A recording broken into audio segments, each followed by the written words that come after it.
SP city investigation Tauhidur Rahman Memon की सरबराही में शाहजहाँ पुलिस की कार्रवाई मामूली कारोबारी रंजिश पर अपने हमसाए मोहम्मद रियाज को फायरिंग करके कत्ल करने वाला मरकजी मुलजिम अहमद 5 साथियों समेत गिरफ्तार मुलजमान में मरकजी मुलजिम अहमद, इसका भाई इब्रार हुसैन और दीगर साथी अली शाबान, अली रज़ा, तैमूर और जहीर शामिल हैं।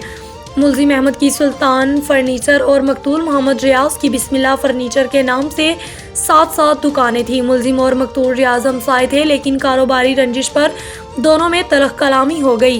मुलजिम अहमद 1 माह कबल अपने दीगर 5 साथियों के हमरा शहरी रियाज पर अंधाधुंध फायरिंग करके फरार हो गया। मुलजिम की फायरिंग से मकतूल मोहम्मद रियाज माथे पर फायर लगने से मौका पर ही जाँ बहक हो गया। इंचार्ज इन्वेस्टिगेशन शाहजहाँ शबीर ऐवान ने अपनी टीम के हमरा मुलजमान को गिरफ्तार करके आलाए कत्ल बरामद कर लिए। डीआईजी इन्वेस्टिगेशन लाहौर का कत्ल की संगीन वारदात में मुलविस मुलजमान की गिरफ्तारी पर पुलिस टीम को शाबाश।